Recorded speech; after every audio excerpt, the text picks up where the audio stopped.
Celebox. Si Sanya Juanita de la Cruz ay isang dalagang laking probinsya na nawala ng trabaho noong nagsara ang patahiang pinagtatrabahuhan niya. Nagtungo siya sa bayan para maghanap ng trabaho, ngunit isang nahimatay na ginang ang natagpuan niya. Isinugod niya ito sa center at hinintay na magising. Bilang gantimpala sa pagtulong niya, ay inalok siya ng trabaho nito sa Maynila bilang isang maid. At doon na niya nakilala si Angel de Guzman, isang businessman at panganay na anak ng amo niya. Ubod ito ng sungit at madalas pa siyang pinapagalitan. Isang araw, sa sobrang uhaw niya ay naaksidente niyang nainom ang alak sa pag-aakalang ito ay tubig. Nalasing siya at napagkamalang si Piolo Pascual ang anak ng kanyang amo at hinalikan niya ito. Sa kabila ng kasungitan ni Angel ay hindi siya sumuko at gumawa siya ng paraan para makuha ang loob ng binata. Ngunit paano kung imbis na kunin ang loob ay aksidente niyang nasungkit ang puso nito?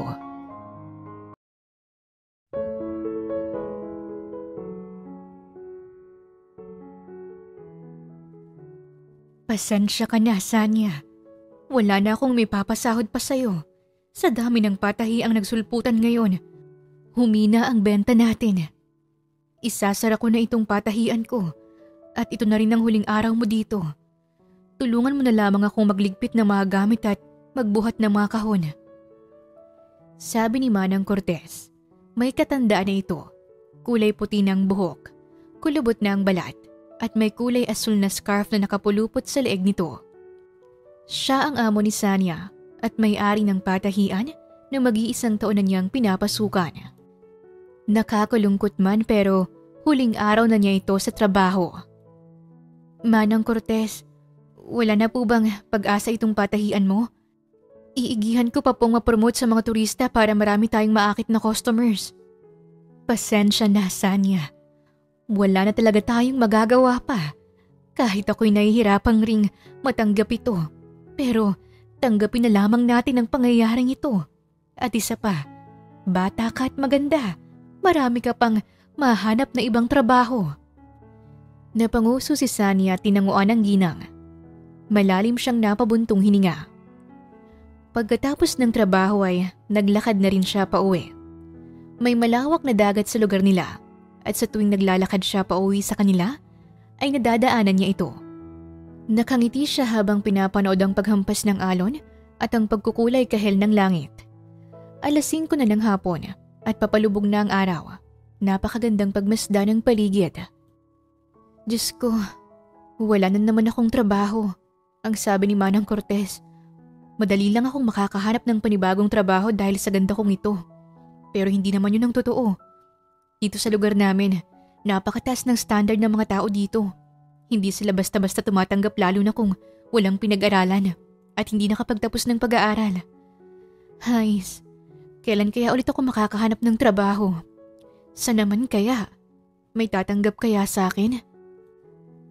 Ate Sanya, bakit nakatulala ka dito? At bakit nagsasalita ka ng mag-isa? Napalingon si Sanya sa kapatid niyang si Chichi. Si Chichi ay 10 taong gulang at nasa 5 baitang na ng elementarya. Maliit ito kumpara sa mga kaedad niya. Bilugan ang muka.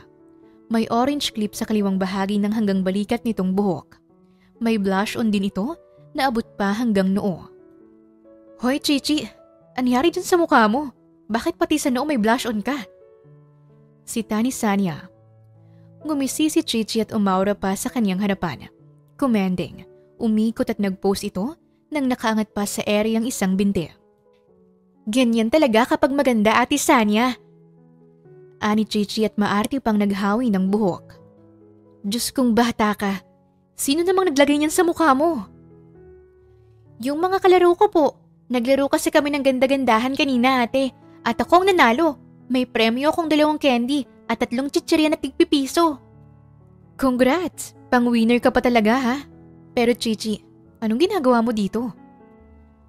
Pupuntahan sana kita sa patahian ni Manang Cortez, ate. Hinahanap ka kasi ni nanay. At saka gutom na po ako. Wala pang bigas sa bahay kaya wala akong maisaing. Pasensya ka na, Chichi. Nawala sa isip ko. Tara, uwi na tayo. Dumaan na lang tayo sa tindahan ni Aling Marta. Ako nang magsasaing.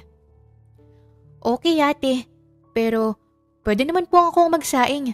Marunong naman na ako. Di ba nga tinuruan mo na ako nung nakaraan? Marahan niyang tinapik ang ulo ng nakababata niyang kapatid. Ate, bakit ganyan ang mukha mo? Ha? Anong problema mo sa mukha ko? Parang malungkot po. Hindi ka naman ganyan. Madalas kang nakangiti at masaya pero ngayon ay parang napakabigat ng nararamdaman mo. May problema ka ba ate? Problema? Marami. Pero kaya ko to Chichi. Ako pa ba? Ako lang naman si Sanya Juanita de la Cruz. Ang babaeng palaban at walang sinusuko ang laban. Hindi papatalo sa hamon ng buhay dahil ang buhay ay makulay sa sinabawang gulay. Humagalpak ng tawa si Chichi dahil sa pinagsasabi niya. Naguluhan ako sa sinabi mo ate. Bakit ba kasi may sinabawang gulay sa uli? Gusto ko tuloy mag-ulam ng sinabawang gulay. Pwede ka bang magluto nun ate Sanya? Oo naman no, tamang-tama nagtitipid ako. Ani Sanya at natawa. Si Sanya Juanita de la Cruz ay 23 anyos. Maagang naulila sa ama at ang ina niya ay malubhang sakit. May isa siyang kapatid at ito ay si Chichi. Siya lang ang mag-isang kumakayod para sa kaniyang pamilya. Grade 7 lamang ang natapos niya. Hindi na siya nagpatuloy pa sa pag-aaral dahil mas pinili niyang magtrabaho para makatulong sa kaniyang pamilya. Kung ilalarawan si Sanya, may hawig siya sa sikat na artista na si Catherine Bernardo. Morenang morena, may katangusan ng ilong at may gandang hindi nakakasawang titigan. Nay, nakauwi na po ako! Sigaw niya papasok ng bahay. Nakaupo sa sofa ang nanay niya at nanunood ng balita sa luma nilang TV. Nagmano siya. Kaawaan ka ng Diyos anak. Nay, pasensya na po wala akong dalang pasalubong ngayon. Kinulang po sa budget eh. Pero hayaan mo nay, ibibili kita ng tinapay sa susunod. Yung may cheese sa loob. Gusto mo yun di ba nay? Yung ubi cheese pandesal? Salamat Sanya. Kamusta nga pala ang trabaho mo? Natagalan ka yata. Marami na naman bang ipinagawa sa'yo si Manang Cortez? Pinagod ka na naman ba ng matandang yun? Umupo siya sa tabi ng kaniyang ina. Naku nay, may problema po eh. Minalas ako ngayong araw. Isasara na ni Manang Cortez ang patahian niya. Nalulugi na kasi at wala nang masyadong customer. Huling araw ko na po kanina at huling sweldo na rin po. Papaano yan anak? Eh di ba, wala ka namang trabaho. Pasensya na talaga Sanya. Kung hindi lang sana ako nagkasakit. Natutulungan sana kita o di kaya ay nakapagtapos ka man lang sana ng pag-aaral at nakamit mo ang mga pangarap mo. Si nanay naman hapon na po hindi na oras para magdrama. Huwag kang mag-alala nay. Ako na po ang bahala doon. Pupunta ako sa bayan bukas para maghanap ng trabaho. Sana makahanap ako. Sana swertehin ako. Ate Sanya, swerte ba ka mo? Sabat ni Chichi at lumapit ito sa kanya. May inilahad itong kulay green na bracelet. Ano naman yan Chichi? San mo naman napulot yan? Bigay po ito sa akin ng manghuhula sa simbahan. Binigyan ko kasi siya ng candy tapos itong binigay niya bilang kapalit. Pampaswerte daw to Ate Sanya. Suswertihin ka sa buhay at suswertihin ka rin sa love life. Napangiwi si Sanya. Ay sus, hindi naman totoo ang mga ganyan. Kinuha ni Chichi ang kamay niya at sa pilitan nitong ipinasot ang bracelet. Pero walang mawawala kung maniniwala ka ate. Malay mo swertihin ka talaga. Baka yumaman ka at magka-boyfriend pa. Ayi! Loko ka, Chichi. Ayos na yung yayaman ako. Hindi ko na kailangan yung boyfriend na yan. Sakit lang sa ulo yan. Dagdag langin sa iisipin ko. Pero sabi nung ate ng kalaro ko, masarap daw sa feeling ang may boyfriend ate. Nakakakilig daw at para kang nakalutang sa Cloud9. Tapos, masarap daw magmahal at may kaharutan. Bata ka pa, Chichi. Hindi mo dapat iniisip muna ang mga ganyang bagay. Pangmatanda lang yan. At sa susunod na may magsabi ng ganyan sa harapan mo, magtakip ka ng tenga o lumayo ka sa kanila. Baka kung ano pang matutunan mo. Malinaw ba, Chichi? Kumimbot si Chichi at umikot-ikot siya katumayo ng tuwid at sumaludo. Malinaw po, boss ate. Sagot nito kaya't natawa si Sanya at ang nanay niya. Nagluto na siya ng hapunan at pagkatapos ay masaya nila itong pinagsaluhan. Kapag yumaman ako, hindi na lang sardinas at tuyo ang makikita nyo dito sa lamesa natin. May fried chicken at spaghetti. Biglang sinabi ni Chichi. Napangiti si Sanya. Kapag nakaipon ako ng pera, ibibili kita ng spaghetti, Chichi. Talaga, ate? Hays, sana effective yung bracelet na suot mo para swertihin ka at magkapera na. Tapos magkakaroon ako ng spaghetti. Ang sarap nun. Natatakam na agad ako. Bago yan, ubusin mo muna yung pagkain mo para makatulog ka ng maaga. Malilate ka na naman sa eskwelahan bukas at huwag ka na manood ng TV ha. Okay, boss ate. Kinabukasan ay maagang naghanda si Sanya para sa paghahanap niya ng trabaho. Isang puting mahabang palda at puting long sleeve ang napili niyang suotin. Suot niya rin ang kaisa-isa niyang doll shoes. Tinitigan niyang sarili sa harap ng salamin. Wah! May white lady! Sigaw ni Chichi. Nilingon niya ito. Nasaan ang white lady, Chichi? Ate, ikaw pala? Kinabahan ako. Akala ko white lady ka. Over naman sa white lady? Bakit kasi ganyan ang suot mo, ate? Nakaputi ka lahat. Para kang endorser ng sabon na nakakaputi. Magsisimba ka ba? Bumaba ang tingin niya sa kaniyang suot. Hindi ba maganda tong suot ko? Hindi ba siya bagay sa akin, Chichi? Hindi ba ako presentableng tingnan? Okay naman po, ate. Mukha ka namang tao. Para kang dalaga na ubod ng kabaitan at parang hindi makabasag pinggan. Gusto ko kasi na presentable akong humarap sa mga tao doon sa bayan para kapag nag-apply ako ng trabaho matanggap agad ako. Sure akong matatanggap ka agad, ate. Ikaw pa ba? Tama, ako pa ba? Kapag natanggap ako, promise ko sa'yo, dadalhan kita ng pasalubong. Talaga po? Sige po, yung bracelet nga pala ate, isuot mo para swertihin ka. Tumango si Sanya at sinuot ang bracelet na inilapag niya kagabi sa gilid ng kama. Pagkatapos magayos ay nag-abang na siya ng jeep sa labas ng kanilang bahay. Ngunit may kakaiba siyang naapakan. Mariin siyang napapikit dahil sa unang kita niya pa lang ay alam niya na agad kung ano ito. Kulay dilaw at may kakaibang amoy. Naapakan niya ang dumi ng aso ng kapitbahay nila. Kung minamalas ka nga naman. Reklamo niya at napatingin sa suot niyang bracelet. Swerte ba talagang dala sa akin ang bracelet na to? Bakit simula pa lang ng araw ko ay malas na agad ako? Hinubad niya ang tsinelas niya at inamoy ito. Nagsisisi tuloy siya na inamoy pa niya kahit na alam niyang mabaho ito.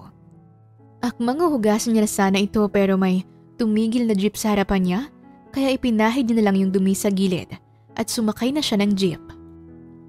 Napatakip ng ilong ang mga tao sa loob ng jeep. Amoy tae! Tumae ka ba, miss? Tanong ng katabi niya. Oo, kanina sa bahay. Ikaw ba? Tumae ka ba? Tanong naman ni Sanya pabalik. Ilang minuto na lang ay nakarating na rin siya sa bayan. May nakita siyang gripo kaya't nilinisan niya na lang muna ang tsinelas niya. Kaso minalas ulit siya dahil may bumagsak na mang-ipot ng kalapate sa kanyang ulo. Inis niyang naipadyak ang kanyang mga paa. Muli siyang napatingin sa bracelet. Yung totoo, may dala ka ba talagang swerte o may dala kang tae? Ang malas ko namang masyado ngayong araw. Hindi pa ako nakakahanap ng trabaho pero pabaho na ako ng pabaho. Mabuti na lamang ay may dala siyang panyo kaya't pinunasan niya ang kanyang ulo. Naglibot-libot siya sa bayan. Magandang araw po. Masiglang bati niya. Bibili ka ba, Neng? Tanong ng ginang. Hindi po.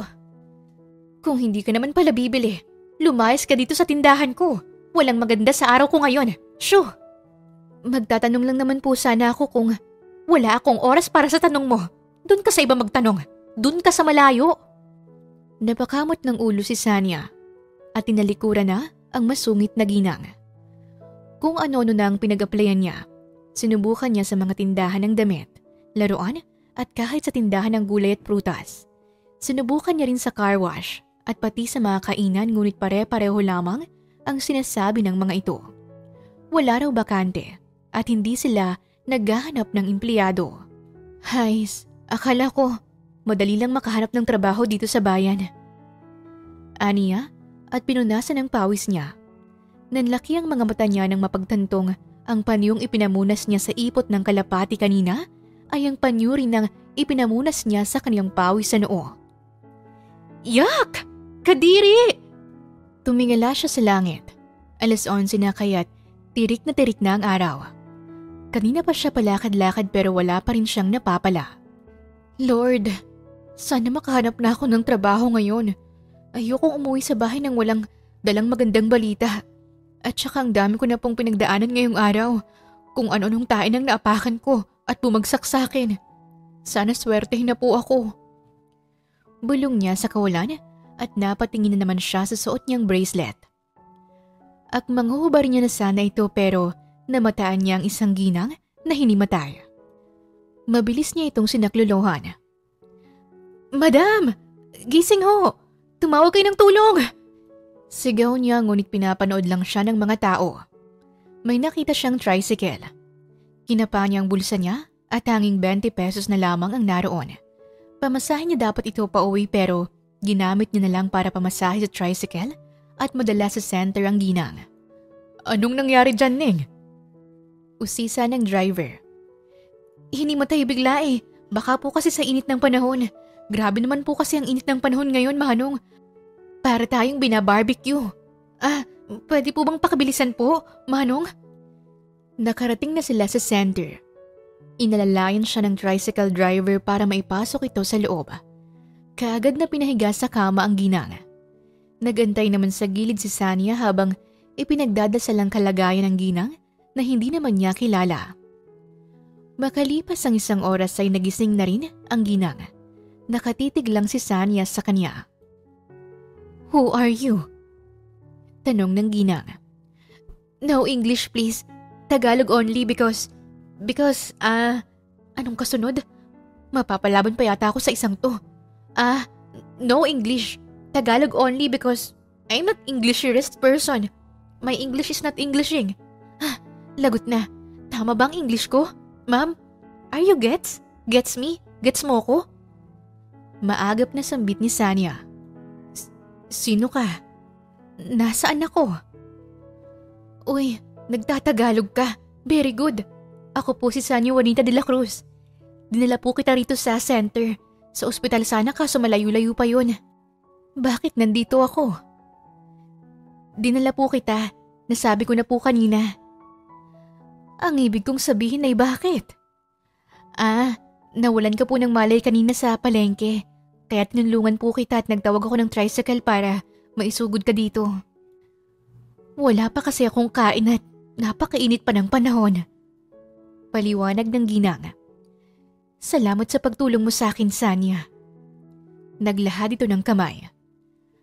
Ako nga pala si Vivian. Nag-alcohol muna si Sania bago siya nakipagkamay kay Vivian. Nice meeting you, Sania. Same to you, ma'am. Hanep, English yun. Ikaw lang ba ang tumulong sa akin? Opo, ma'am. Ewan ko po ba sa mga tao ngayon, ma'am. Nakita na nila yung pangyayari, hindi man lang sila tumulong. Nag-video pa. Inuna pang pag-video kaysa ang tulungan ka. Maiba ho ako. Kumusta na po ang pakiramdam niyo? May masakit po ba sa inyo? Ayos na ako. Tatawagan ko ng driver ko at magpapasundo ako dito. Taga saan ka ba, Sania? Ihahatid na kita sa inyo. Nako, hindi na po. Malayo-layo pa po yung bahay namin dito sa bayan. Hindi ka ba dito sa bayan nakatira? Hindi po eh. Nandito lang po ako para maghanap ng trabaho. Nagbabaka sakali ho ako na may mahanap akong magandang oportunidad dito. Pero hindi pa naman po tapos ang araw. Baka mamayang hapon ay makahanap na po ako. Anong trabaho ba ang kaya mong gawin?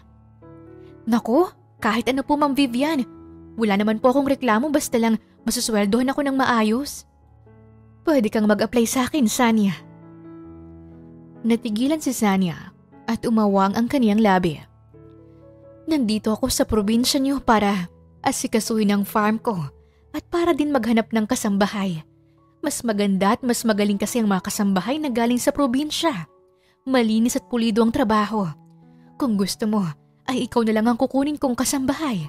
Mukha ka namang maasahan. Pwede ka ba? Super yes na yes, ma'am. Minsan na rin po akong namasukang kasambahay kina Mayor. Magaling po akong magluto, maglinis, maglaba, mamalansya, magdilig ng halaman at kahit ano pa po. Tinatanggap ko po ang inaalok niyo, ma'am. Great. Babalik ako sa Maynila ng Sunday. Sumabay ka na sa akin papunta doon. Po? Sa Maynila? Ah, yes. Doon ako nakatira. Bakit? May problema ba? Napakamot ng ulo si Sanya. Ah, masyado po kasing malayo at hindi pa po ako nakakapunta sa lugar na yon. Naglahad ng calling card si Vivian. Iyan ang number ko. Tawagan mo na lamang ako kapag nakapagdesisyon ka na. Gusto kitang bigyan ng trabaho, Sanya, para man lang makatulong at makabawi ako sa'yo. Tumango si Sanya. Nag-abot rin ng 5,000 si Vivian. Para saan po ito, ma'am? Napakalaking halaga po nito. Pa-thank you ko sa'yo. Anyway, I have to go. Nasa labas na ang driver ko. Salamat po dito, ma'am. Malaking tulong po ito sa pamilya ko. Mas sobra pang makukuha mo kapag nagtrabaho ka sa akin, Sanya. Tawagan mo lang ako, ha? Opo, salamat po ulit, Ma'am Vivian. Ani Sanya at kinawayan ang ginang nung sumakay na ito sa sasakyan. Napalunok si Sanya at napatitig sa bracelet. Hindi ka naman pala ganun kamalas na bracelet. Sunerte ako ngayong araw. Baka may dala ka talagang swerte at tain na rin. Nakangiti niyang sambit at hinalikan pa ito. Dumaan muna siya sa tindahan ng laruan at litsyong manok. Bumili rin siya ng tinapay na may palamang cheese at hindi niya rin nakalimutang bilhin ang paboritong spaghetti ng kapatid niya bago siya umuwi sa kanila. Nangako kasi siya na dadalhan niya ng pasalubong ang kanyang nanay at si Chichi. Nakauwi na siya. Patakbong lumapit si Chichi sa kanya. Ate Sanya, ang dami mo naman pong atang dala. Tulungan na kita, ate. Ano-ano po ang mga to? Parang mabango ah, nakakatakam. Inilapag niya sa lamesa ang mga dala niya. Inalalay niya rin ang nanay niya papunta sa kusina. Nay, may magandang balita po ako. Excited na sambit ni Sanya. Mukhang napakagandang balita nga niyan. Napakalaki ng ngiti mo oh. Komento ng kaniyang ina. Kaya nga ate, mapupunit na yung labi mo kakangiti. Anong ibabalita mo, Ate Sanya? Sabat naman ni Chichi habang nilalantakan na ang spaghetti. Kanina po kasi sa bayan may tinulungan akong babae at inalok niya po ako ng trabaho. Anong trabaho naman? Kasambahay po, Nay. Mabuti naman. Tinanggap mo ba? Maganda't marangal na trabaho yan at hindi ka na rin mahihirapan dahil may experience ka na sa pagiging kasambahay. Naglaho ang ngiti ni Sanya. Kaso, Nay. Kaso ano? Hindi po dito sa probinsya natin. Ha? Saan? Sa Maynila po. Aba, ayos yan. Mas lalong dapat mong tanggapin yan, anak. Pangarap mong makapunta doon, hindi ba? At saka baka naroon ang swerte mo. Pero ayoko naman kayong iwan, Nay. Paano po kayo ni Chichi dito? Malungkot na sinabi ni Sanya. Marahang hinawakan ng ina ang kaniyang kamay. Huwag mo kaming alalahanin, Sanya. Nandiyan naman ang mga pinsan mo para alalayan kami. Kapag kailangan namin ng tulong ay tatawagan lang namin sila. Tanggapin mo na yung trabaho. Sayang din, may trabaho ka na. Makakapunta ka pa sa Maynila. Mas maraming magandang oportunidad doon. Huwag mo nang sayangin pa, anak. Napangiti si Sanya at niyakap ang nanay niya. Huwag mo kaming kalimutan kapag nasa Maynila ka na, ate, ha? Ani Chichi at naluha pa habang nakatingin sa kanya. Niyakap naman niya ito. Oo naman, Chichi. Bakit ko naman kayo kakalimutan ni nanay? Kayo ang pamilya ko. At kung sakaling tanggapin ko yung trabaho, tandaan mo na para din sa inyo ni nanay yun. Mamimiss kita, ate. Wala na akong boss, ate. Para naman akong mamamatay niyan, Chichi. Nandito pa ako, oh. Mapapalayo lang ng konti sa inyo pero sisiguraduhin ko na tatawagan ko kayo araw-araw ni nanay. Okay? Paano kung wala kang load pantawag? Di magpapaload ako para lang sa inyo. Sabi mo yan ate ha, aabangan ko ang pagtawag mo sa amin. Promise ko sa'yo yan, Chichi. Ani Sanya at tinalikan ito sa pisngi. Mahal na mahal ko kayong dalawa ni nanay. Ibibilin ko kayo kay Tita Marites at sa mga pinsan natin para naman tingnan nila kayo dito kapag nasa Maynila na ako. Litanya ni Sanya. Noong sumapit ang gabi ay tinawagan niya ang number ni Vivian na nasa calling card at ibinalita niya na tinatanggap niya na ang trabahong inaalok nito. Araw na para lumuwas sila sa Maynila. Nasa loob na siya ng sasakyan at kasalukuyan ng bumabiyahe. Katabi niya sa backseat si Vivian. Nakatitig siya sa labas ng bintana at pinagmamasdan ang magandang view ng kanilang probinsya. Mamimiss ko ang lugar na ito. Aniya. Ganyan na ganyan din ako noon, Sanya. Dito rin ako lumaki. At noong lumipat kami ng pamilya ko sa Maynila ay sobra akong nalungkot. Pero makalipas ang ilang taon ay binalikan ko ang lugar na ito at bumili ako ng maraming farm. Nagtayo rin ako ng bahay bakasyonan namin ng pamilya ko dito. Pagkukwento ni Vivian. Marami na po akong kaibigan na lumuwas sa Maynila at nung nagkausap kami sa telepono, naikwento nila sa akin kung anong pinagkaiba ng Maynila at ng probinsya na to. Ibang-iba. Ma'am Vivian, salamat po sa trabaho ah. Tuwang-tuwa si nanay noong ikunento ko to sa kanya. Malaking tulong po ito sa amin. Salamat po sa malaking oportunidad na ito. Walang anuman, Sanya. Deserve mo yan dahil tinulungan mo ako. Ilang oras ang naging biyahe nila. Kahit inaantok si Sanya, ay pinigilan niyang sarili niyang makatulog. Baka kasi maglaway siya o humilik ng malakas. Ayaw niya namang mapahiya kay Vivian. Humikab siya at napanguso. Narating na nilang mansyon. Nakangangalang si Sanya habang naglalakad sila papasok. Napakalaki ng pinto at hindi niya napigilang haplusin ito. Ang kinis ng pinto, mas makinis pa sa mukha ko. Feel at home, Sanya. Ani Vivian. Ang ganda naman po ng bahay mo, Ma'am Vivian. Parang palasyo sa laki. Mas lalong napanganga si Sanya nang mamataan ng lalaking bumababa ng hagdan. Matangkad, moreno at guwapo. Nakasuot ito ng suit, nakaayos ang buhok at makintab ito na para bang dinilaan ng baka.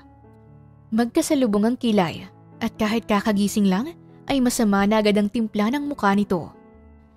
May son, may meeting ka ba ngayon? Tanong ni Vivian at sinalubong ang lalaki at saka ito bineso. May meeting kami ni Mr. Visceral. Tugon ng lalaki. Ang lalaking ito ay si Angel de Guzman, ang panganay na anak ni Vivian. Nakatuon ang atensyon ni Angel kay Sanya. Sino naman ang babaeng to, ma? Usisa ni Angel. Ngumiti si Vivian at inakbayan si Sanya. Sanya, siya nga palang panganay kong anak na si Angel. Angel, siya naman si Sanya, ang bago nating maid. Saan mo naman napulot yan, ma? Sigurado ka bang malinis ang background niyan? Wala bang criminal records yan? Baka kagaya na naman yan ang huling maid na ipinasok mo dito sa mansyon na ninakawan lang tayo. Sunod-sunod na tanong ni Angel habang seryosong nakatingin kay Sanya. Hinagod pa siya ng tingin nito. Mabait na bata itong si Sanya. Tinulungan niya pa nga ako. Giit ni Vivian. Baka tumulong lang kasi may kapalit kang binigay. Sa panahon ngayon, bilang na lang ang taong mabait.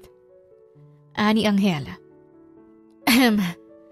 Mawalang galang na ho, sir. Wala po akong criminal record. Never akong nagnakaw. Never akong nanlamang ng kapwa. Never akong gumawa ng masama at never din po akong pumatay. Kahit lamok nga wala pa akong napapatay ni isa. Pero baka gusto mong unahin kita. Charot. At tama ka na bilang na lang ang taong mabait ngayon. At proud akong sabihin na kasali ako sa bilang na yun. Depensa ni Sanya. Sa itsura mong yan? Ano naman po ang meron sa itsura kong to, sir? Mukha kang hindi mapagkakatiwalaan. Sagot naman ni Angel at binalingan si Vivian. Kailangan ko nang umalis, ma. Paalam nito at naglakad na paalis. Nakasimangot itong sinundan ng tingin ni Sanya. Sigurado po ba kayo na anak niyo ang lalaking yun, Ma'am Vivian? Pabirong hirit niya.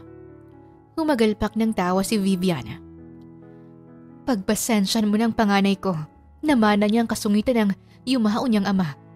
Stress lang siguro sa trabaho yan kaya nagkakaganyan siya.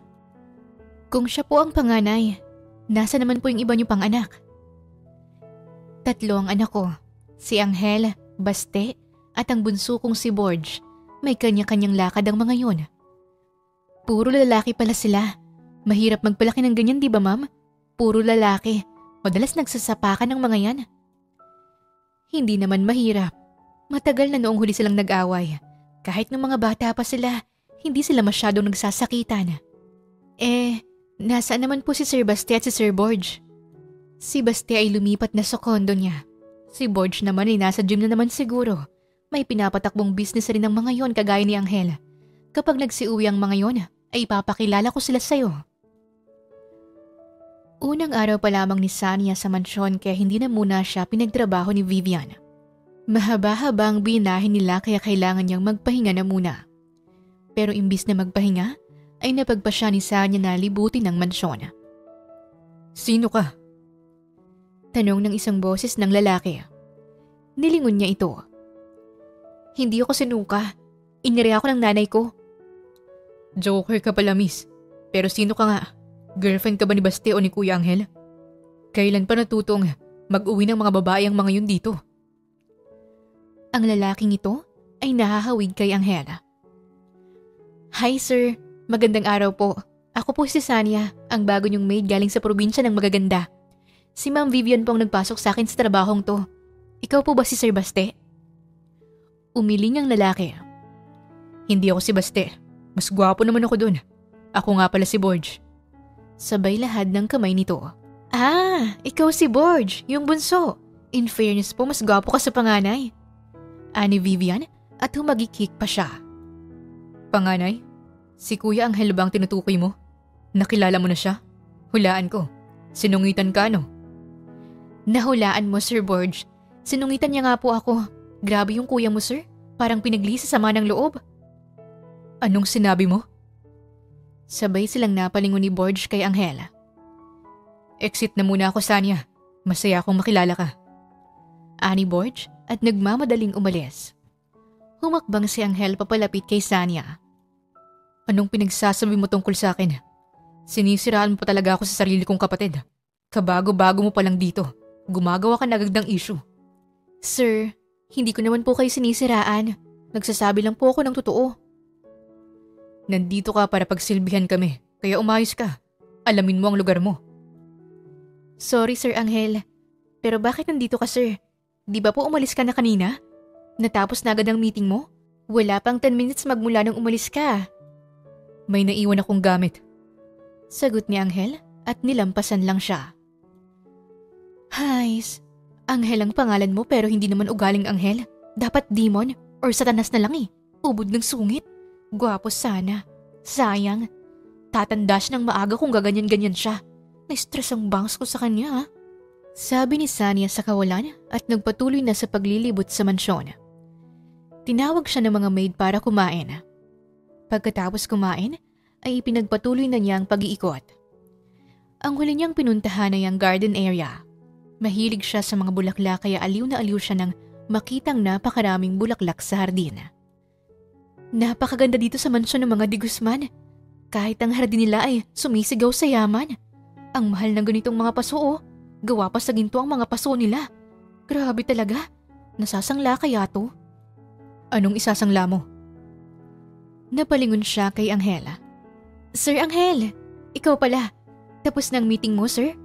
Wala ako ngayon dito kung hindi pa tapos. Napakamot ng ulo si Sania. Nagtatanong lang naman po ako eh. Ano ulit yung isasangla mo? Saglit na napatingin si Sania sa mga paso. Nako, wala po sir. May sinabi ka? Yung ngipin ko po pwede ng isangla kasi halos kakulay na ng ginto. Yun po yun. Palusot ni Sania. Bakit nga pala nandito ka sa garden area, sir? Hindi ba ako pwede dito? Sa pagkakaalam ko, dito ako nakatira. Kaya pwede kong puntahan ang kahit saang parte dito. Ikaw ba? Oras ng trabaho pero pagala-gala ka dito. Bukas pa po magsisimula ang trabaho ko at saka pinayagan naman po ako ni Ma'am Vivian na gumala-gala dito. San ka ba napulot ni Mama?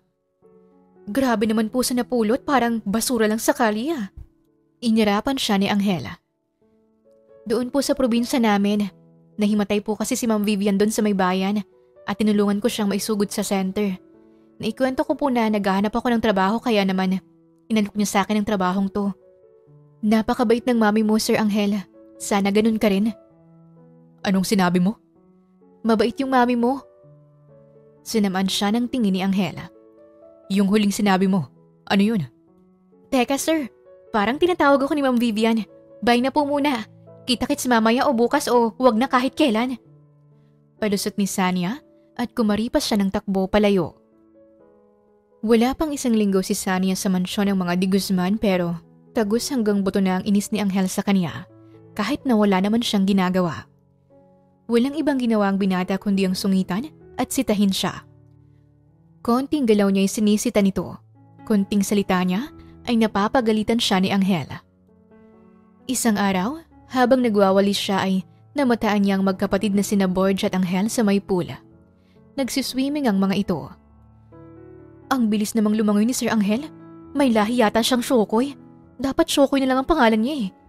Hindi bagay sa kanya yung Angel. Komento niya at nagtago siya sa halamanan. Napalunok siya nang makitang umahon sa swimming pool si Angela. Kitang-kita niya ang abs nito. Kaagad niyang pinunasan ng laway niya. In fairness, maganda yung katawan niya. Sana ganun rin yung ugali niya. May langgam na kumagat sa paa niya. Ah! Aray ko! Sigaw niya at lumabas sa pinagtataguan niya.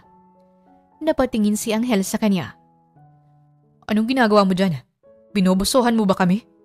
Ohoy, grabe ka sir. Hindi naman po boso. Ano lang, silip lang. Magkapareho lang yun. Alam kong masarap ako pero ayokong pinagnanasahan ako ng kagaya mo. Over naman sa pinagnanasahan? Nagtatalo na naman kayong dalawa. Baka kayong magkatuluyan yan. The more you hate, the more you love pa naman. Sakto pa, dahil pareho kayong single. Pangaasar ni Borge at lumangoy sa malayong bahagi ng pool para hindi ito maabot ni Angela. Pinamulahan ng pisngi si Sania. Naniniwala ka naman sa sinabi ni Borge. Asa ka, you're not my type. Mas gugustuhin ko pang maging single kaysa makatuluyan ka. Hindi naman ako umaasa no? At isa pa, hindi rin po kita type sir. May taste kaya ako. Mabait at hindi masungit na lalaki ang gusto ko. Lumayas ka na nga sa harapan ko. Gawin mo ng trabaho mo. Nagbaw si Sania. Okay po mahal na prinsipe. Aniya pa? At inalikuran na si Angela. Hoy, may nakalimutan ka. Tumigil sa paghakbang si Sania at muling nilingon si Angela. Ano yun? Itong walis. Ibalik mo kung saan mo kinuha. Napakamot ng ulo si Sania. Araw ng Sabado, walang trabaho ngayon si Angel kaya't nakatambay lang ito sa mansyon. Nasa basketball court ito sa likod ng mansyon. May sarili kasing court ang mga Di Guzman.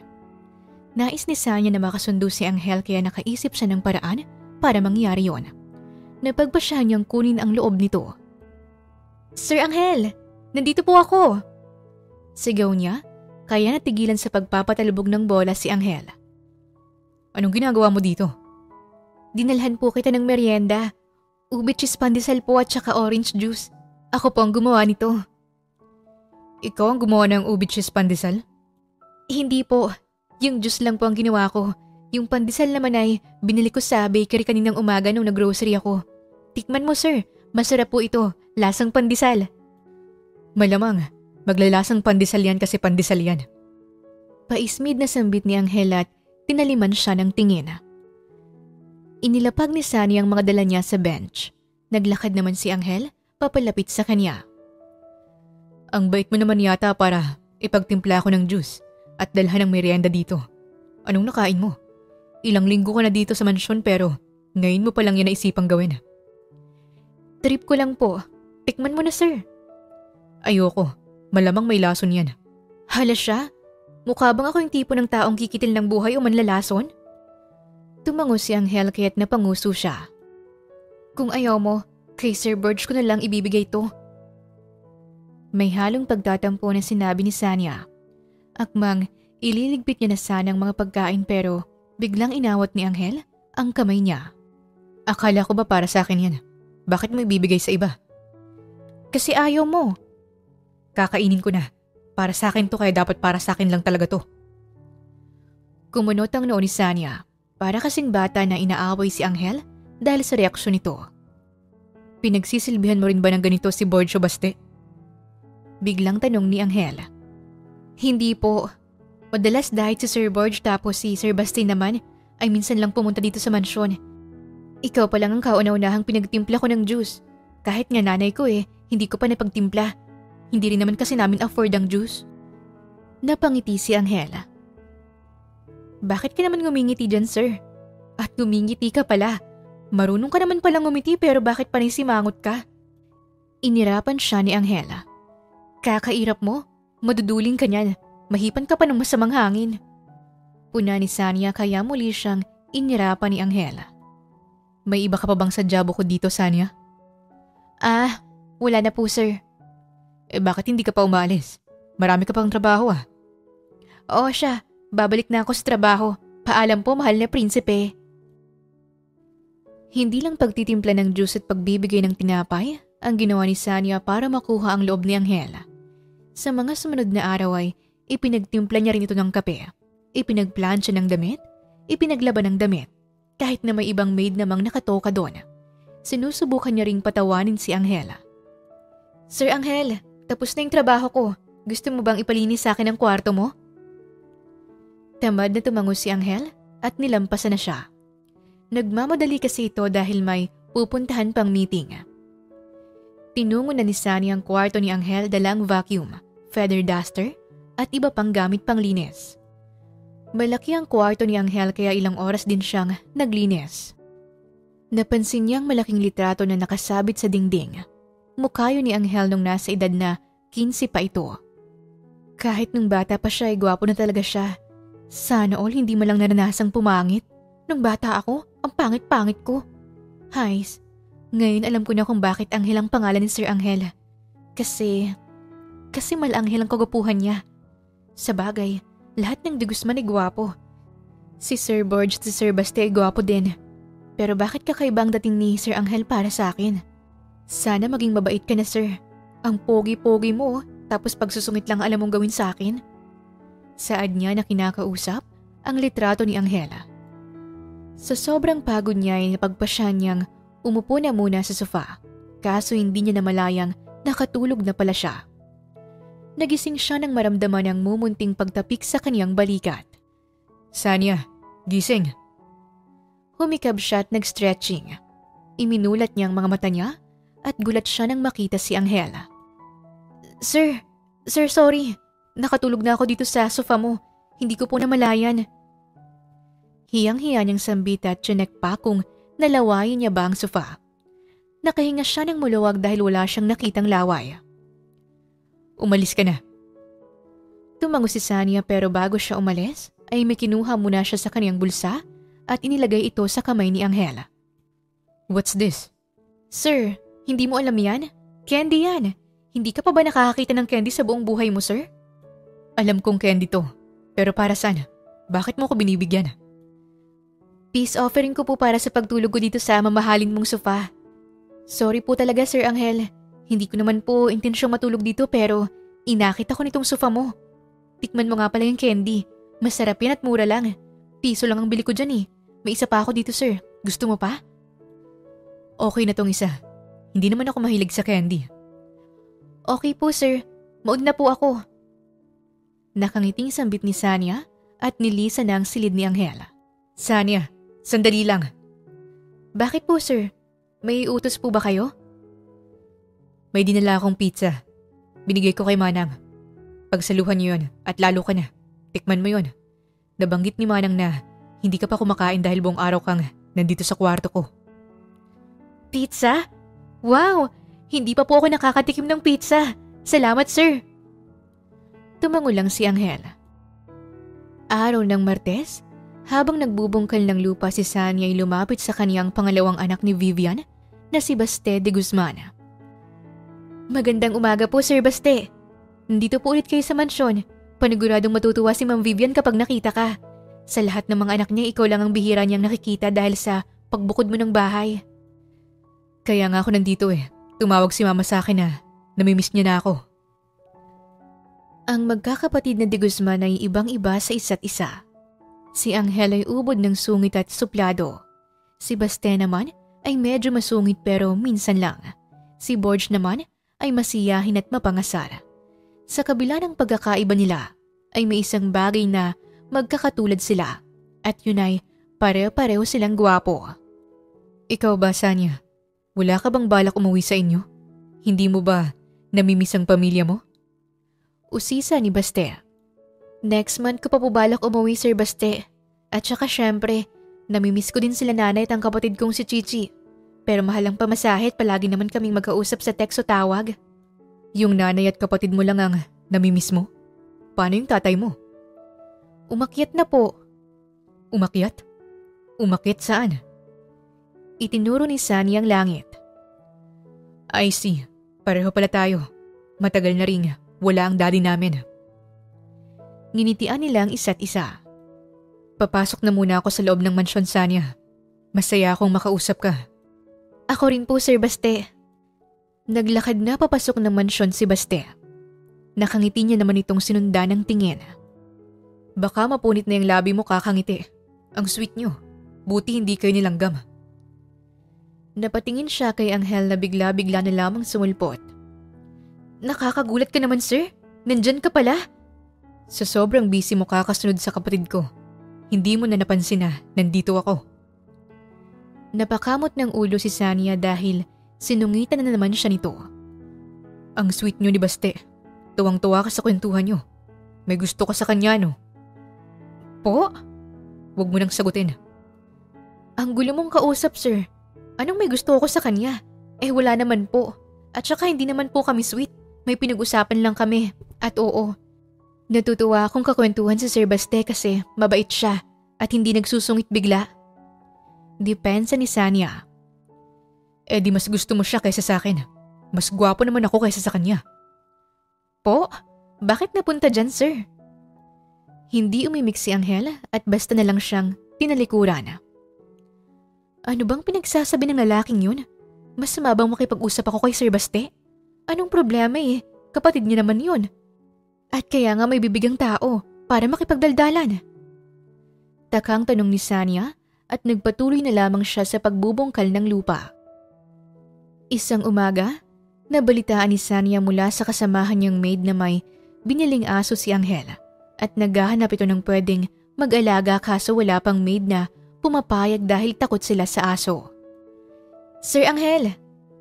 Tawag ni Sanya kay Angel nung nakita niya itong bumababa na ng hagdan. Kaagad niya itong nilapitan. Sir, may binili ka raw na aso? At narinig ko rin po na naghahanap ka ng mag-aalaga sa aso mo. Ano naman ngayon sa'yo? Ako po ang mag-aalaga, sir. I volunteer myself. May alam ka ba sa pag-aalaga ng aso? Yes, sir. Marami kaya kaming aso dati. Isang may galis, isang tanggalang balahibo, at isang bingot na aso. Napulot ni tata yun sa daan tapos inalagaan namin at pinakain. Binigyan ng pagmamahal at itinuring na bahagi ng aming pamilya. Tapos, alam mo po ba? Mas sosyal pa yung kinakain ng mga aso namin kesa sa amin. Asin at tubig yung ulam namin tapos sardinas naman sa aso. Pero, namatay din kalaunan yung mga aso. 5 taon din po namin inalagaan yun.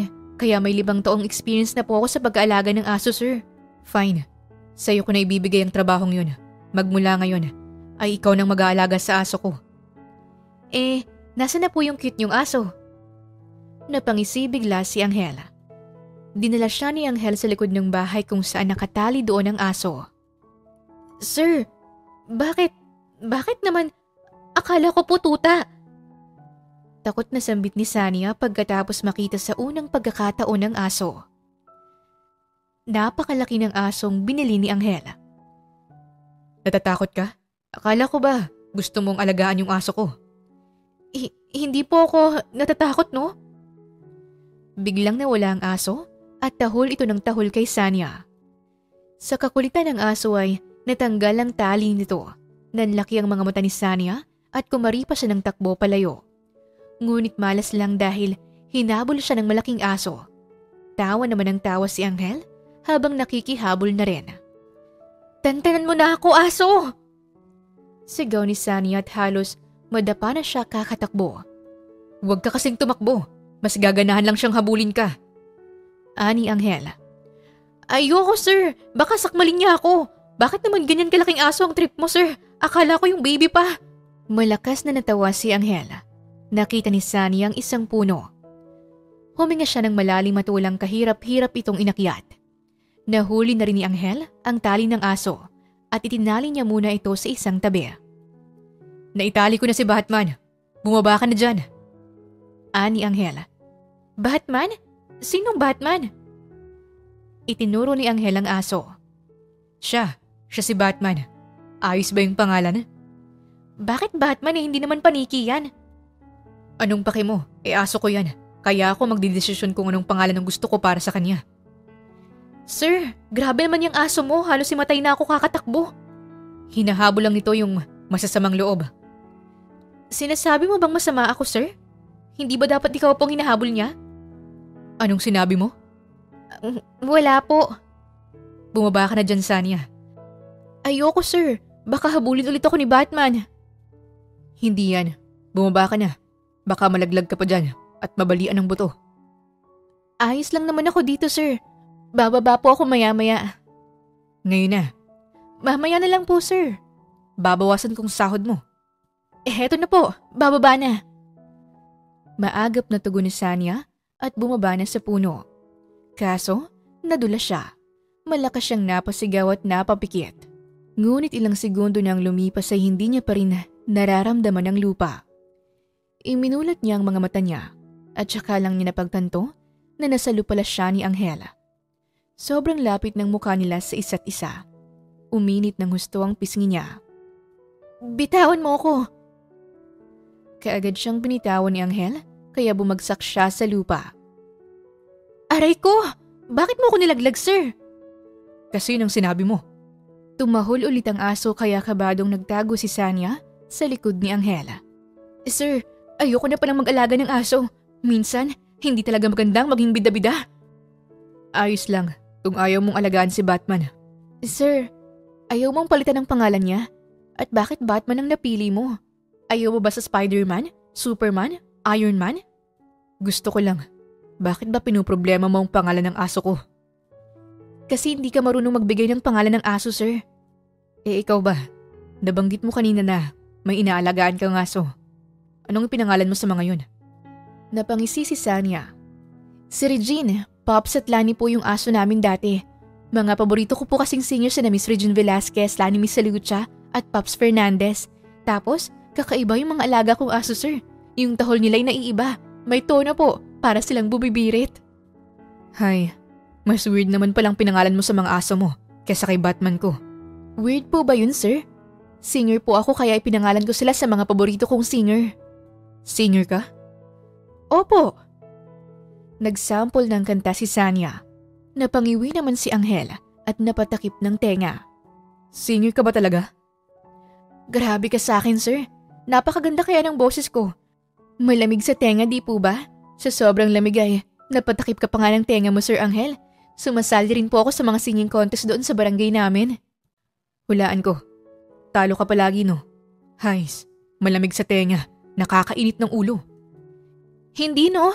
6th place ako." "Ilan kayo naglaban?" 6. "Di talo ka nga." Natawa si Sanya. "Sir, parang pinagdududahan mo ang talent ko, ah." Ani Sanya at napanguso. "Sir, alam ko na kung bakit Batman ang pinangalan mo dyan sa aso mo. Paborito mo sigurong superhero si Batman at kasing itim ng costume niya yung budhi mo." Sinamaan siya ng tingin ni Angela. "Charot lang po, sir." "Sasabihin ko ng totoo sa'yo, Sanya." "Anong totoo po, sir?" "Kaya Batman ang pinangalan ko sa kanya ay dahil ako talaga si Batman. Huwag mong ipagsasabi sa iba, ha?" Hinagod niya ng tingin si Angela. "Hindi ka naman mukhang si Batman, sir. Mas gwapo pa yun kesa sa'yo at mas malaki ang katawan." Pambabara ni Sanya. Napakurap si Angela. Isang gabi, 9:00 na pero abala pa rin sa paglalaba si Sanya. Nakalimutan niya kasing labhan ang damit niya kaninang umaga dahil sa dami ng kaniyang ginawa. Pakanta-kanta pa siya. Bigla siyang nakaramdam ng uhaw, kaya nagtungo na muna siya sa kusina. May nakita siyang isang baso ng tubig at sa sobrang uhaw niya, ay diretsahan niya itong nilagok. Kaso, hindi naman pala tubig ang nainom niya, kundi alak pala. Kulang lang ba ako sa tulog kaya nag-iibang lasa ng tubig na to? Taka niyang tanong. Mabilis lang malasing si Sanya dahil mahina ang alcohol tolerance niya. Bakit nahihilo ako? Tanong niya at napahilot sa kaniyang sintido. Sanya, bakit? Teka, bakit mo ininom yan? Sa akin yan.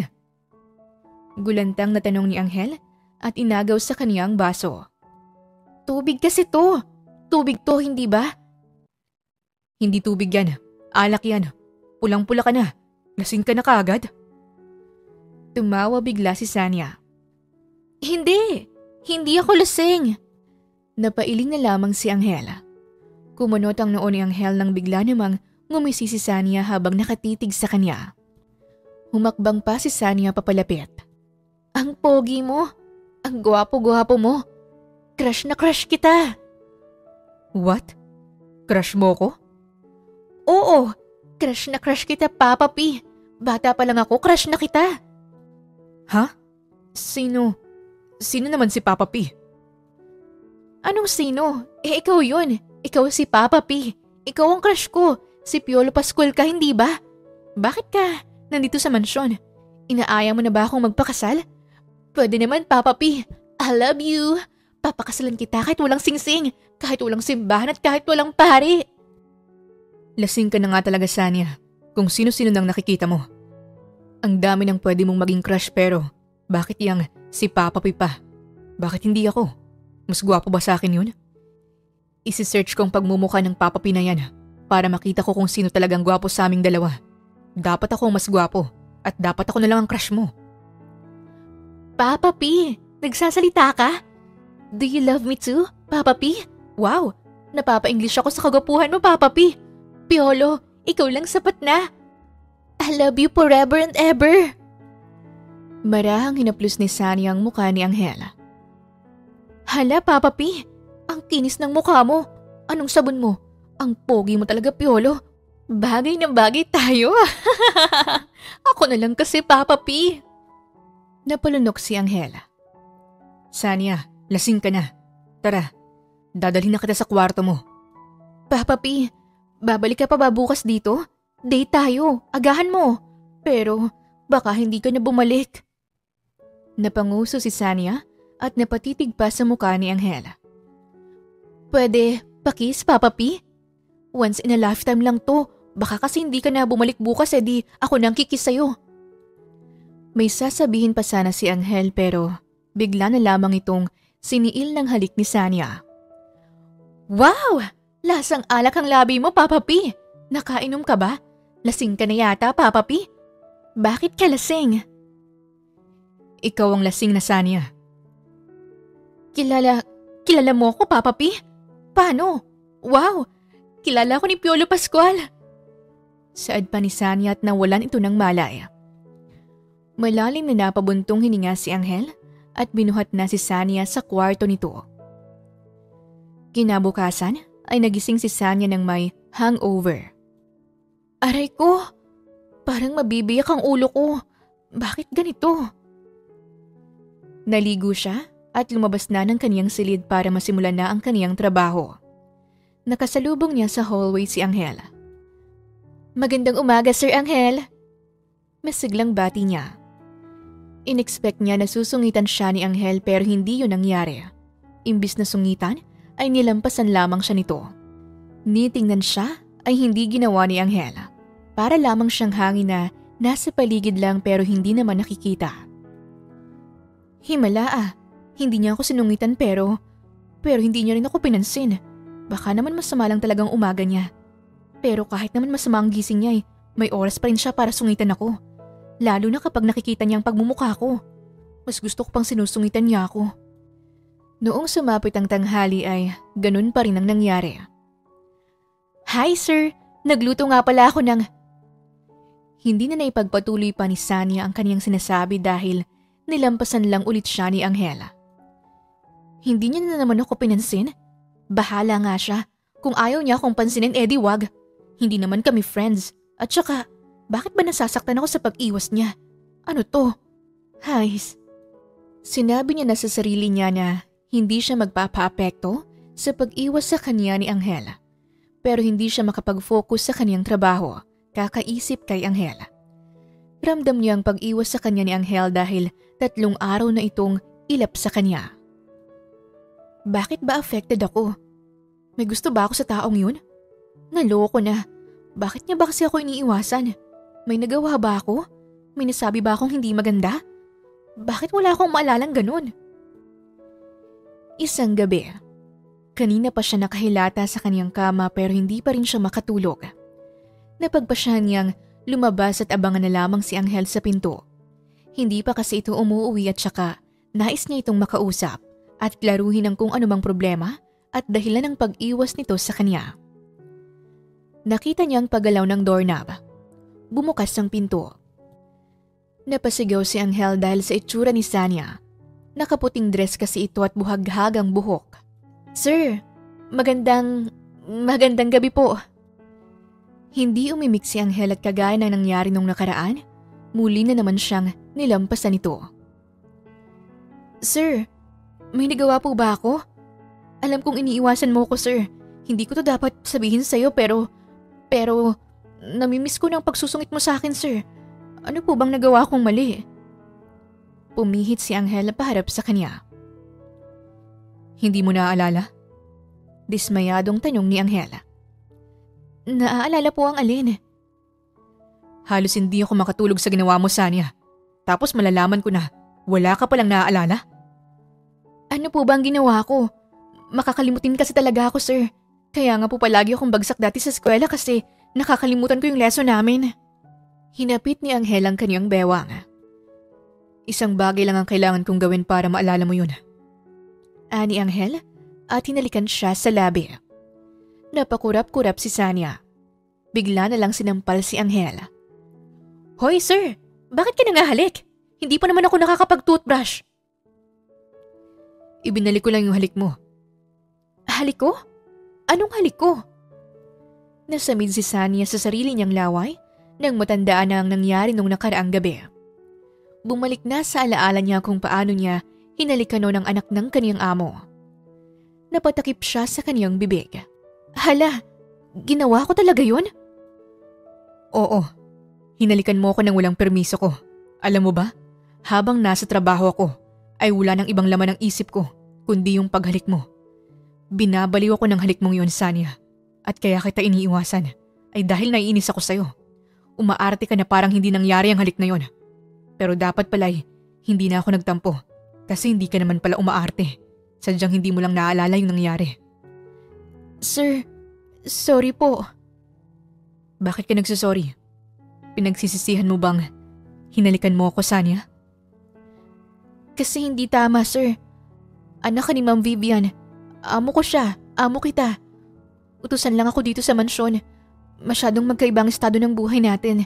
Hindi dapat kita hinalikan. Paliwanag ni Sanya.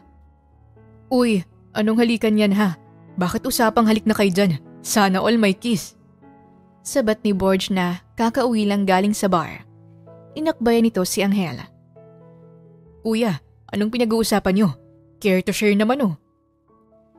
Hinawi ni Angela ang braso nito. Binatukan rin nito si Borge. Lasing ka na naman. Dun ka na nga sa kwarto mo. Ang baho mo. Amoy babae ka. Pagtataboy ni Angel sa kanyang nakababatang kapatid. Humalakhak si Borge at tinantanan na rin silang dalawa. May gusto pa sanang sabihin si Angel kay Sanya kaso nakita ni Sanya na papalapit si Vivian sa kanila kaya nagpaalam na siya kay Angel at pumasok sa kaniyang kwarto. Noong gabing yon ay humiga siya sa kama ng magaan na ang kaniyang pakiramdam. Masaya siya dahil alam na niya ang dahilan ng pag-iwas ni Angel at masaya rin siya kapag naiisip ang paghalik nito sa kanya. Si Anghel pa lamang ang lalaking humalik sa kanya at isa lang ang masasabi niya. Napakasarap niyang humalik, Diyos ko. Mababaliw yata ako sa halik niyang yun. Naku, baka hindi ako makatulog nito. Sabi niya habang nakatitig sa puting kisame. Humagikik siya at mahigpit na niyakap ang kaniyang unan. Sa sumunod na araw ay nahuhuli niyang nakatitig si Anghel sa kanya at sa tuwing nagkakatinginan sila'y palagi itong nakangiti sa kanya at may kindat pa. Kuya, bakit pa naikindat yung mata mo? May sakit ka ba? Sita ni Borge nang mapadaan ito at nakitang pakurap-kurap na mga mata ni Anghel. Napangiwi si Anghel at pinagtabuyan na naman ang kaniyang kapatid. Sanya, nauuhaw ako. Ani Anghel. Nilapitan ito ni Sanya. Sir, ano po ang gusto mo? Kape, juice o tubig po? Alam mo naman kung anong gusto ko. Ikaw mismo. Uminit ng husto ang pisngi ni Sanya. Kinilig siya sa sinabi ng binata pero syempre hindi siya nagpahalata. Sinalinan niya ng juice ang basong nasa harapan ni Anghel. Sanya, may gusto sana akong sabihin sa'yo. Ano po yun, sir? Gusto ko na girlfriend na kita. Po? Sa sobrang pagkabigla ni Sanya, ay siya nang uminom ng juice na para sana kay Anghel. I like you, Sanya. I want you to be my girlfriend. Naibuga ni Sanya ang juice sa pagmumukha mismo ni Anghel. Sorry, sir. Nabigla lang po ako. Aniya at natatarantang pinunasan ang mukha ni Anghel kaso basahan pa lang naipunas niya. Hala, sorry po ulit. Sabi niya ulit at natatarantang naghanap ng tissue. Pumapayag ka ba na maging girlfriend na kita? Napakamot ng ulo si Sanya. Guwapo ka naman po, sir. Pero girlfriend po agad? Doon po kasi sa probinsya namin ay pinaghihirapan ng mga lalaki ang panliligaw nila sa mga kababaihan doon. Pati nga nanay ng dalagang napupusuan nila ay nililigawan rin nila. Hindi naman sa nagpapaka-choosy po ako pero gusto ko po sanang maranasang maligawan muna bago ako magdesisyon kung tayo na o hindi. Ligaw? Paano ba manligaw? Inosenteng tanong ni Anghel. Hindi mo alam? Hindi ka pa ba nanligaw sa buong buhay mo? Ako ang nililigawan ng mga babae. Natawa si Sanya. Depende naman sa'yo kung paano mo ako liligawan. Dapat ipakita mo sa akin kung gaano ako kahalaga sa'yo. At kung paano ka kung sakaling maging tayo. Pwede na ba akong manligaw ngayon? Saglit na napaisip si Sanya. Pwede naman po, sir. Doon po sa probinsya namin, binibigyan ng pagsubok ang manliligaw. At kapag maayos niyang nagawa at kapag napagtagumpay niya yon, dagdag pogi points po yun. Napatayo ng tuwid si Anghel. Anong pagsubok bang ibibigay mo sa akin? Sigurado ka ba talaga na manliligaw ka sa akin, Sir Anghel? Hindi ba nabagok ang ulo mo? O baka naman aksidente kitang nagayuma? Sabuyan kaya kita ng asin, sir, para magising ka sa katotohanan. Maraang hinawakan ni Anghel ang kamay niya. Sigurado na ako sa iyo, Sanya. Ang totoo niyan ay matagal na kitang gusto. Hindi lang talaga ako makapaniwala, Sir Anghel. Para kang isang prinsipe at ako naman yung tagapagsilbi. Magkaibang mundo nating dalawa. Napakalapit mo na pero napakahirap mo pa namang abutin. Hindi mo kailangan maghirap kakaabot sa akin, Sanya. Ako na mismo ang bababa at lalapit sa'yo para hindi ka na mahirapang abutin ako. Oo, magkaiba tayo pero sa tingin ko ay hindi naman yun hadlang para magustuhan kita. Kaya naman, ano na ang pagsubok na ipapagawa mo sa akin? Napangisi si Sanya at inutusan si Anghel na magbungkal ng lupa at magtanim. Pinagdilig niya rin ito ng halaman at pinaglinis. Pati paglalaban ng damit niya ay ipinagawa niya na rin kay Anghel. Anghel, anak, bakit ka nandyan? At saka bakit ka naglalaba? At marunong ka palang maglaba? Sunod-sunod na tanong ni Vivian at gulat na makitang naglalaba si Anghel. Namutla si Sunny at napalunok sa kaba. Nahuli lang naman siyang pinapahirapan ng anak nito. Tumayo ka dyan, Anghel. May mga maid naman na gumagawa niyan. Sita ni Vivian. Ngumisi si Anghel. Hindi na kailangan, ma. Kaya ko po ito. At saka ginagawa ko po ito para kay Sanya. Lumipat ang tingin ni Vivian kay Sanya. Anong ibig sabihin ito, Sanya? Anong sinasabi ni Anghel? Tanong ng ginang. Nililigawan ko siya, ma. At itong ginagawa ko ay ang pagsubok na ibinigay niya sa akin para mapatunayan ko sa kanya na kaya kong paghirapan ng lahat. Mapasagot lang siya. Sabat ni Anghel. Napaismid si Vivian at umarko ang kilay nito. Bakit mo siya nagustuhan? Seryoso ang tanong nito. Ma, huwag mo naman akong tanungin ng ganyan. Kagusto-gusto naman po si Sanya at huwag mo nang pigilan ang pagmamahala namin, ma. Ani Anghel. Hindi ikaw ang tinatanong ko, Anghel. Para kay Sanya ang tanong na yan. Ani Vivian at tiningnan ulit si Sanya. Iha, sure ka na ba na magpapaligaw ka rito sa anak ko? Anong nagustuhan mo sa kanya? May panahon ka pa para bastidin siya. Payo pa ng ginang. Mama naman, grabe ka naman sa akin. Nakasimangot na sambit ni Anghel. Bahagyang natawa si Sanya. Wala naman akong masasabi sa kung anumang namamagitan sa inyo. Mabait si Sanya at kung sakaling maging kayo sa future ay ayos lang sa akin. Ang gusto ko lang naman ay ang magkaroon ako ng mabait na manugang at yung babaeng mamahalin ng anak ko. At gusto ko rin ng maraming apo, ha? 5 babae at 5 lalaki para may basketball team na at may cheerleaders pa. Ma, ang dami mo namang gusto. Pero sige, maraming apo. Kaya yan. Kakayanin yan. Igagapang ko. Ani Anghel at napangisi. Napakamot na lamang si Sanya sa kanyang ulo. Kung ano-ano pa ang pinagawa ni Sanya kay Anghel. Pinagwalis ng bakuran, pinag-vacuum, pinaglinis ng banyo at swimming pool. Ginawa niya rin itong alalay habang namamalengke siya. Nagpumilit kasing sumama si Anghel kaya ginawa niya itong tagabitbit ng mga pinamili niya. Kung nabibigatan ka na, ay pwede naman na ako nang magdala ng iba dyan. Nag-aalala niyang sinabi at nilingon si Anghel na pawisan na. Umiling si Anghel. Hindi ako nabibigatan. Ang laki nitong muscle ko at saka prinsesa ang turing ko sa'yo. Kaya ayokong ikaw naman ang mahirapan sa pagdala ng mga ito. Kaya ko to. Huwag kang mag-alala, mahal. Mahal? Natawa si Anghel. Oo, mahal. Sana kapag naging tayo, ay mahal ang maging tawagan natin kasi mahal na mahal kita. Napatingin sa kanilang mga taong nakarinig. Pinamulahan ng pisngi si Sanya. Kasing pula ng kamatis ang pisngi niya. Mahal mo na rin ba ako, Sanya?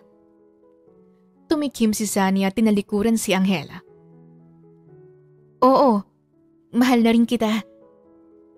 Anong sinabi mo? Pakiulit nga. Tumigil sa paghakbang si Sanya at pumihit siya paharap kay Anghel. Ang sabi ko, mahal na rin kita. So, tayo na? Hindi sumagot si Sanya pero hinalikan niya lang ang pisngi ni Anghel. Natulala si Anghel at napahaplos sa pisngi nito. Hinalikan mo ko? Totoo ba to? Gusto mong ulitin ko para maniwala ka? Oo, ulitin mo please. Natawa si Sanya at akmang hahalikan sa pisngi si Anghel pero sa labi dumampi ang kaniyang labi. Napasuntok sa ere si Anghel at napatalon pa sa tuwa. Yes! Tayo na! Nagbalakpakan ng mga tao. Naging opisyal na silang magkarelasyon. Kayo na? Pinatulan mo talaga to? Binakmail ka ba niya, Sanya? Huwag kang matakot aminin ng totoo. Poprotektahan ka namin ni Baste laban kay Kuya Anghel. Sige na, umamin ka na. Tinakot ka ba ng kapatid namin? Nakangising tanong ni Borge habang nakaturo kay Anghel. Tinaliman naman ito ng tingin ni Anghel. Si Borge ang unang nakaalam ng tungkol sa pagiging magkasintahan nila. Makulit kasi ito at malakas ang radar pagdating sa mga chismis. Hindi ko siya tinakot. Mahal niya lang talaga ako. Depensa ni Anghel at binato ng unan si Borge. Tama si Anghel. Hindi niya ako tinakot. Mahal lang talaga namin ang isa't isa. Matatanggap mo naman ako para sa kuya mo, hindi ba? Sabat ni Sanya at hinawakan ng mahigpit ang kamay ng kanyang nobyo. Kinilig naman si Anghel sa ginawa niya. Diyos ko po, nag-holding hands pa talaga sa harapan ko. Hindi na kayo nahiya. Paawat naman. Alam kong nagmamahalan kayo pero wag niyo na akong inggitin. Parang awa niyo na. Pabirong hirit ni Baste kaya't natawa si Angela. Maghanap ka na rin kasi ng sayo para hindi ka mamatay sa inggit. Sa sobrang pagkababaero mo, wala nang babaeng pumapatol sa'yo ngayon. Kota na sila sa kalokohan mo. Siguro oras na para magtino ka, Borge. Tama ng paglalaro mo ng feelings ng mga babae. Ayusin mo na yung buhay mo. Payo ni Angela. Sumimangot si Borge. Para mo namang sinabi na magulo ang buhay ko. Huwag kayong mag-alala. Mawawala rin tong inggit ko kapag sinagot na ako nung nililigawan ko. Kakaiba kasi yung pinupormahan ko ngayon. Ibang-iba siya sa mga babaeng nakilala ko. Kakaiba si Jackie. Gagawin ko ang lahat para maging girlfriend ko siya. Iinggitin ko kayo. Mas magiging sweet kaming dalawa kaysa sa inyo. Panis yung love team niyo.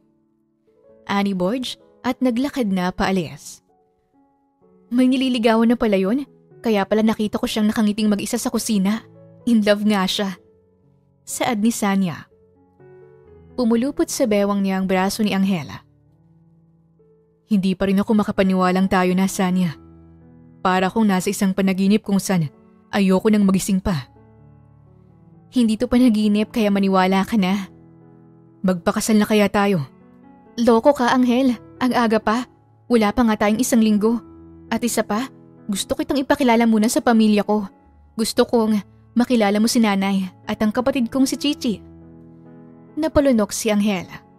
Natawa si Sanya at pinisilang ilong nito. Kinakabahan ka ba? Baka kasi hindi ako magustuhan ng nanay mo. Baka hindi ang lalaking kagaya ko ang natitipuhan niya para sa'yo.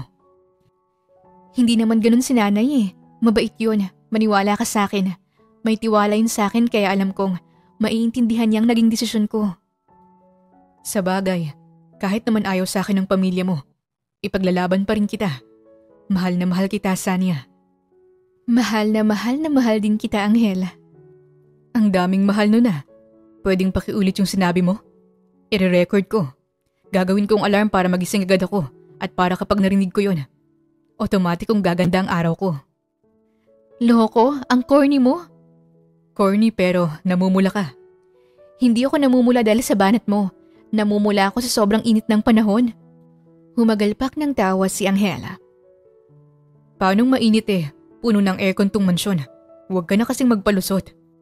Aminin mo na lang na kinikilig ka sa sinabi ko. Borge, yung kuya mo, ang harot-harot na naman.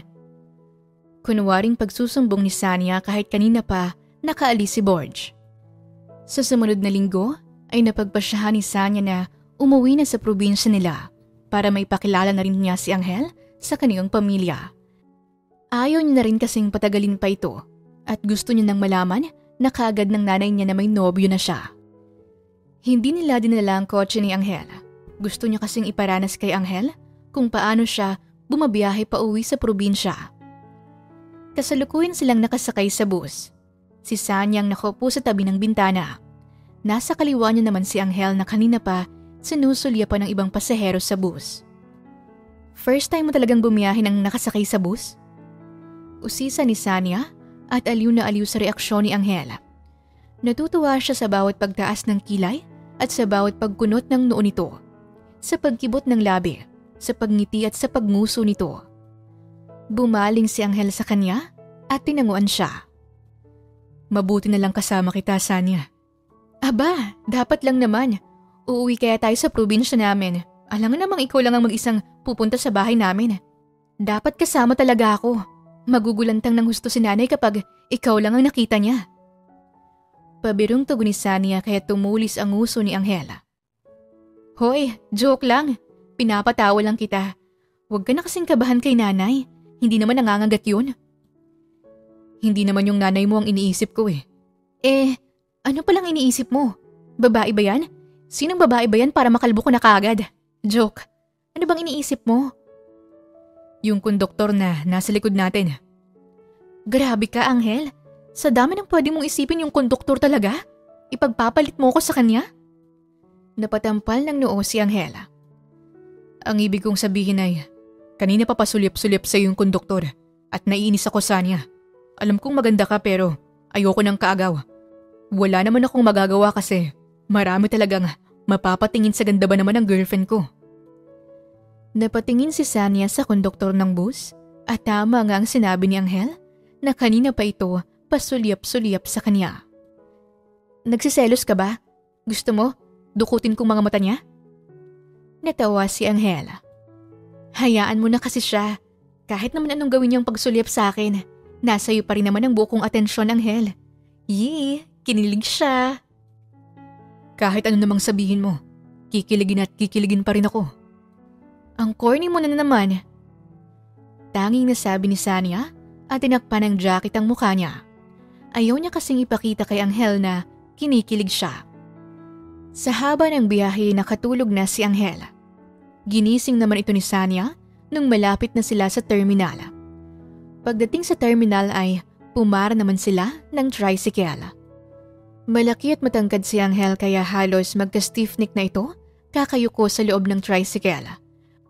Para namang kuting si Sanya sa tabi nito, nakaangkla ang braso ni Sanya sa braso ni Angel. Siguro pagbaba natin dito sa tricycle, hindi ko na may gagalaw tong leeg ko. Bulong ni Angel. Hindi alam ni Sanya kung maaawa ba siya o matatawa. Hayaan mo, malapit na rin naman tayo. Konting tiis na lang, may stretch mo na rin yung katawan mo. Pampalubag loob na sambit ni Sanya. Ikis mo na lang ako sa pisngi. Hoy, may kasama tayo dito sa tricycle. Umiral na naman yung kaharutan mo. Saway ni Sanya. Hinalikan pa rin naman niya ang pisngi nito. Tumigil ang tricycle sa harap ng bahay ni Sanya. Excited na bumaba si Sanya at napangiti ng masilayang muli ang kanilang munting tahanan. Umihip ang malamig na simoy ng hangin kaya napayakap siya sa kaniyang sarili. Nakakamiss dito, sabi niya. Yan ba ang bahay niyo?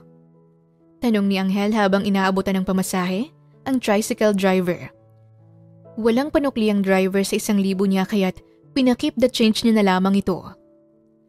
Napatalon sa tuwa si Sanya nang makitang tumatakbo si Chichi papunta sa kanila.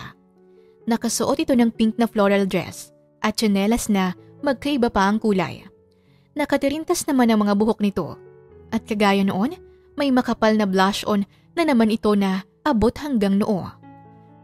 Ate Sanya! Chichi! Namiss kita! Miss na miss ko ng makulit kong kapatid!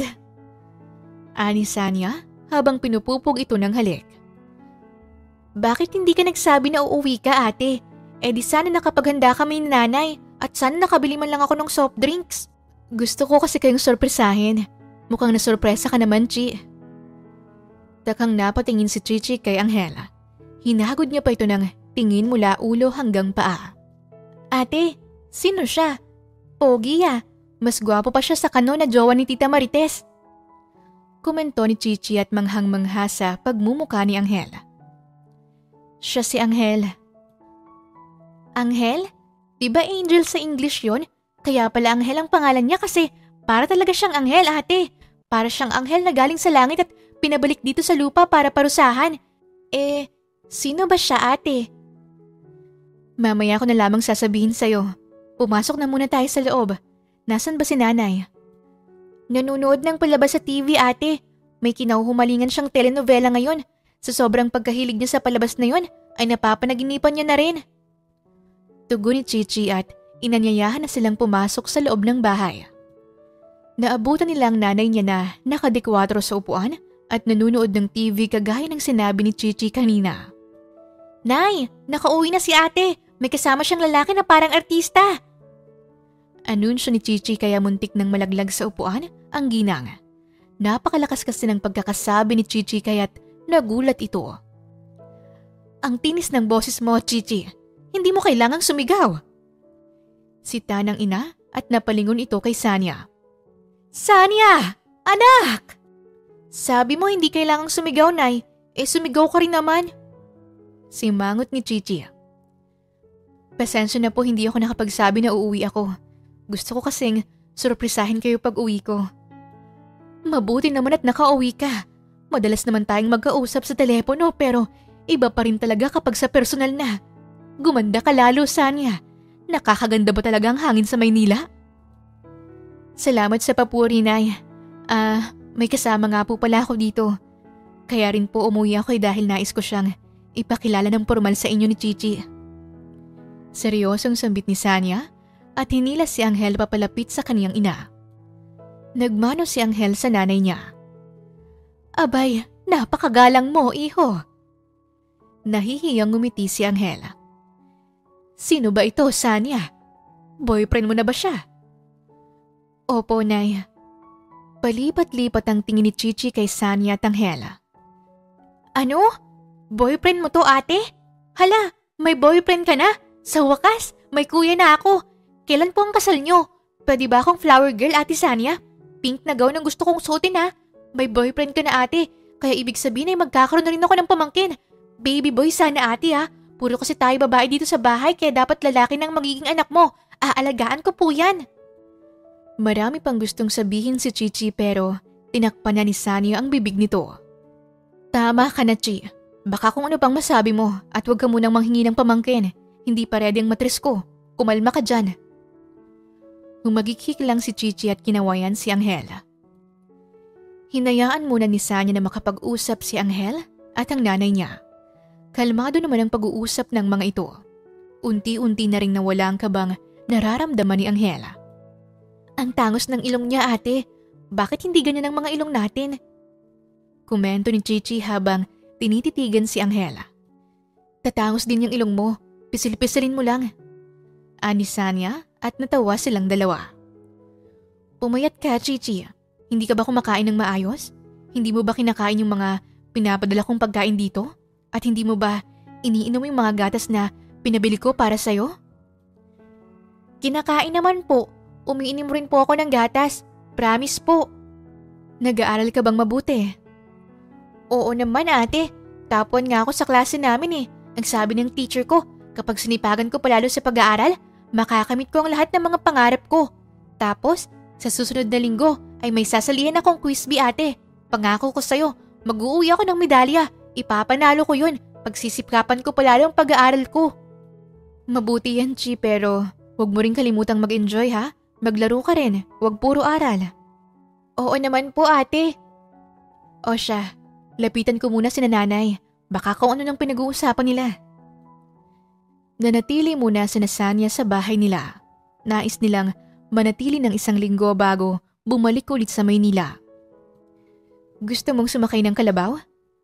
Tanong ni Sanya dahil kanina pa niya napapansin ang pagtitig ni Angel sa kalabaw na nasa harapan nila.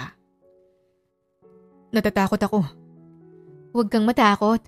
Madali lang namang sumakay dyan eh. Sandali. Hihiramin ko sa may-ari yung kalabaw. Dito ka lang muna.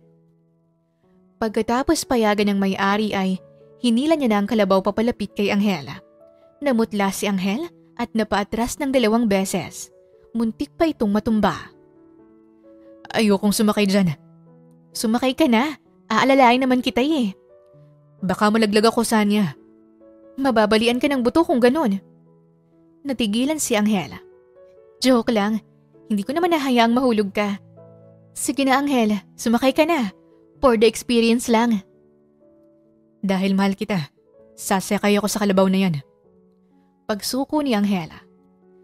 Nangangatog ang mga tuhod ni Angel habang sumasakay ito sa kalabaw. Nagpipigil naman ang tawa si Sanya habang itinutulak ito pa itaas. Matagumpay namang nakasakay si Angel. Nagawa ko, Sanya. Nagawa mo nga. Hindi ba madali lang? Bukas naman ay sa kabayo ka sumakay at sa susunod na bukas ay ako naman ang sakyan mo. Charot. Isang umaga, nagpipiknik sila sa harap ng malawak na palayan. Kasama nila si Chichi na abala sa pagpapalipad ng saranggola na si Angel pa ang gumawa. Napakaganda dito, Sanya. Payapat simple lang ang pamumuhay. Gusto kong dito na lang tumira. Kasama ka at kasama ang magiging mga anak natin. Mga anak? Ibig sabihin ay gusto mo ng maraming anak? Oo, basta ikaw ang nanay nila. Gaano ba karami ang gusto mo? 3, pwedeng 2, pwede ring 4, pwede ring 1 lang. Mahirap magbuntis at mahirap ding magluwal ng sanggol. Kung ilan ang kaya mo, ayos lang sa akin. Masyado pang maaga pero ganito nang pinag-uusapan natin. Kung naririnig tayo ni nanay ngayon, malamang Kinurot na ako nun sa singit at nahampas ng sandok. Kaya ako gustong pinag-uusapan to ay dahil sigurado na ako sa'yo, Sanya. Kung bubuo man ako ng pamilya, gusto ko na ikaw ang kasama ko. Ganun din ako, Anghel. Ikaw rin ang gusto kong makasamang bumuo ng pamilya sa future. Sana tumagal ang relasyon natin. Magtatagal yan. Hindi ako papayag na hindi. Gagawin ko ang lahat para mapatibay pa ang relasyon natin at araw-araw kong ipaparamdam sa'yo kung gaano kita kamahal, Sanya. Habang naglalambingan sila ay lumapit si Chichi sa kanila. Umiiyak ito. Bakit ka umiiyak, Chichi? Usisa ni Anghel. Kuya Anghel, wala nang saranggola ko. Naputol yung tali niya. Pagsusumbong ni Chichi. Tahan huwag ka nang umiyak dyan. Igagawa na lang kita ng bagong saranggola mamaya. Samahan mo muna kaming umupo dito at kumain ka muna nitong binili naming tinapay. Pag-aalo ni Anghel sa bata. Nakangiti lang si Sanya habang pinapanood si Anghel at Chichi. Masaya siya na nagkakasundo ang mga ito. Bakit ka nakangiti? Tanong ni Anghel at napangiti na rin nang makita ang magandang ngiti ni Sanya. Natutuwa lang ako. Magaling kang magpaamo ng bata. Pwede na ba akong maging tatay? Loko ka talaga. Buti wala si nanay dito. Hindi niya naririnig ang mga kaharutan mo. Pero oo, pwede ka nang maging tatay. Makalipas ang 10 taon ay marami nang nagbago sa mga buhay nila. Si Baste de Guzman at Borge de Guzman ay may kanya-kanya ng pamilya.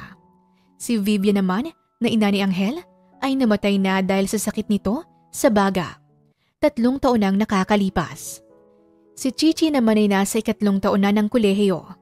Si Sanya at Anghel naman ay kasal na at biniyayaan sila ng 3 anak. Sa probinsya nila na pagpasyahang manirahan. Bumili ng lupa si Anghel noon at pinatayuan ito ng magarang bahay. May pinagawa rin itong bahay para sa pamilya ni Sanya. Marami na ring farm si Anghel. Paminsan-minsan ay lumuluwas pa rin naman ito sa Maynila para sa iilan itong negosyo.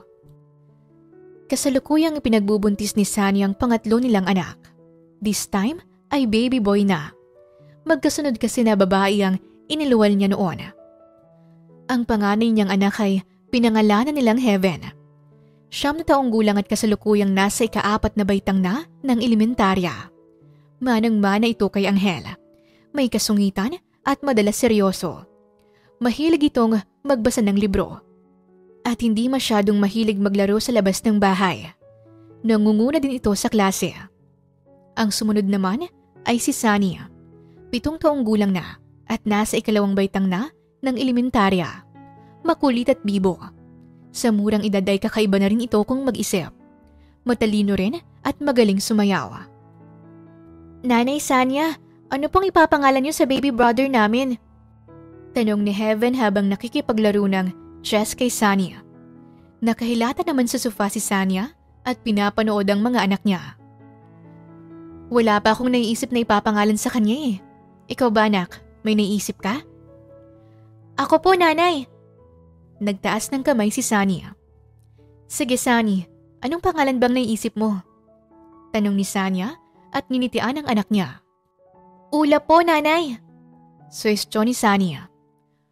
Pwede naman, cute pakinggan. Komento ni Sanya. Paano po kung Cloud na lang po? Tapos ulap na lang ang magiging nickname niya. Cute yun. Suwestyon naman ni Heaven. Ang galing mo Ate Heaven, mas okay yan. Pagsang-ayon ni Sunny at pumalakpak pa ito. Maganda yan, sasabihin ko mamaya sa tatay niyong tungkol dyan. Ani Sanya at marahang hinaplos ang kaniyang tiyan. Mag-6 na buwan na ito. Bumisita sa farm si Anghel at tanghali na ito nakauwi. Pagpasok pa lang ito sa bahay, ay sinalubong na agad ito ng mga bata. Parang unggoy pa na sumabit si Sunny sa balikat ni Anghel. Si Heaven naman ay nakakapit sa binti nito. Tawang-tawa si Sanya at kaagad na sinenyasan si Anghel na lumapit sa kanya. Iniwan na muna sila ng mga anak nila. Mahal, kanina pa kita hinihintay. Saad ni Sanya at pinupog ng halik si Anghel. Isinubsob niya ang mukha niya sa matipunong dibdib ni Angela. Ang bango-bango mo, Angel. Huwag ka nang maligo ha. Gusto ko ang ganitong amoy mo. Nare-relax ako. Di ba dati bahong-baho ka sa akin kapag pawisan ako? Tapos ngayon, nababanguhan ka. Maliligo na muna ako. Amoy pawis na ako. Inis na lumayo si Sanya kay Angela. Ipinagkrus niya ang kanyang mga braso at sinamaan ito ng tingin. Hindi mo na ako mahal. Singhal niya. Mahal kita. Kung mahal mo ako, huwag kang maligo. Gusto ko nga kasi ang ganyang amoy mo. Napakamot ng ulo si Angela. Dahil buntis si Sanya, nagiging emosyonal ito kahit nasa maliliit na bagay. Fine, hindi na muna ako maliligo. Huwag ka nang magtampo. Come here. Panunuyo pa ni Angela. Muling sumubsob si Sanya sa dibdib ni Angela. Humagikik pa ito habang tuwang-tuwa na inaamoy si Angela. Ang bango-bango talaga. Komento ni Sanya at leeg naman ngayon ni Angel ang inaamoy niya. Angel, may gusto nga pala akong kainin ngayon. Pag-iiba ni Sanya sa usapan. Okay, ano yun? Kahit ano, bibilhin ko at hahanapin ko para sa'yo. Gusto kong kumain ng saging tapos isasawsaw ko sa juice. Ang sarap nun, di ba mahal? Napakurap si Angela. Kung ano-ano na lang kasi ang nagiging cravings ni Sanya. Dala na rin ang pagbubuntis nito. Saging? Isasawsaw sa juice? Oo, gusto ko yung grape juice ha. Kung hindi yan grapes, iiyak ako.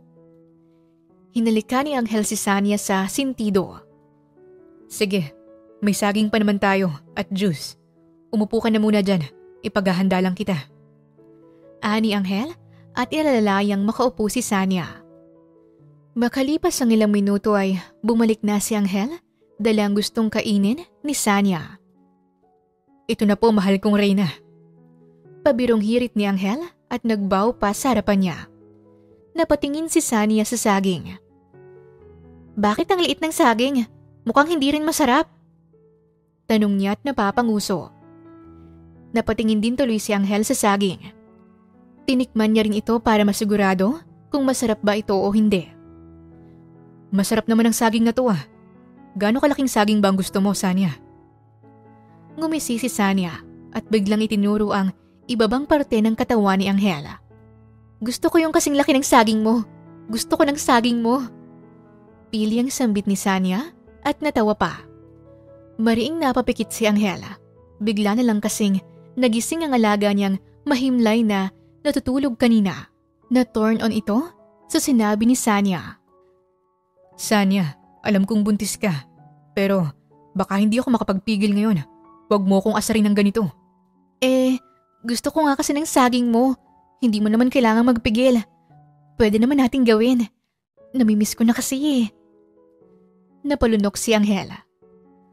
Yaya, pakipasyal muna ang mga bata. Utos ni Angel sa kasambahay nila. Napasinghap si Sanya nang buhatin siya ni Angel at dinala sa kanilang kwarto. Bakit tayo nandito sa kwarto? Anong gagawin natin, mahal? Painosenteng tanong ni Sanya. Marahan siyang inilapag ni Angel sa kama. Inilak ni Angel ang pinto at isinara ang mga bintana. Napakagatlabi si Sanya nang magtanggal ng kasuotan si Angel sa harapan niya. Angel. Ngumisi lang si Angel at siniil siya ng halik. Hindi ko pa naipapanganak si baby number 3 pero mukhang magkakaroon agad tayo ng baby number 4 ah. Sabi ni Sanya. Makalipas ang ilang buwan ay isinugod na nila sa ospital si Sanya. Manganganak na kasi ito. Nahimatay si Angel kaya magkasabay silang isinugod ni Sanya sa ospital. Matagumpay namang nailuwal ni Sanya ang pangatlong anak nila. Ate Sanya, congrats sa inyo ni Kuya Angel. Bati ni Chichi at niyakap siya. Nasaan si baby? Tanong kaagad ni Sanya. Nakangiting itinuro ni Chichi si Angel sa gilid na karga-karga ang bunso nilang anak. Kanina pa yan tinititigan ni Kuya Angel. Finally, may junior na rin siya. May mini Angel na kayo ate. Saad ni Chichi. Angel. Tawag ni Sanya. Kaagad namang lumapit si Angel sa kanya at hinalikan siya sa noo. Maingat rin itong inilagay ang sanggol sa tabi ni Sanya. Ang cute niya. Hala, namana niya yung nunal sa liig ko. Kahit papano may similarity kami. Ako nagpakahirap ng 9 na buwan pero kay Angel ang nagmana lahat ng mga anak namin. Reklamo ni Sanya habang pinapanood ang bawat pagkurap ng sanggol. Walang pamanang dugo natin sa dugo ng mga de Guzman, Ate Sanya. Hindi na rin naman masama kasi pogi naman si Kuya Angel. Sabat ni Gigi. So, anong ibig mong sabihin? Masama kapag sa akin nagmana? Simangot ni Sanya. Wala akong sinabing ganun, ate. Depensa ni Chichi at natawa ito.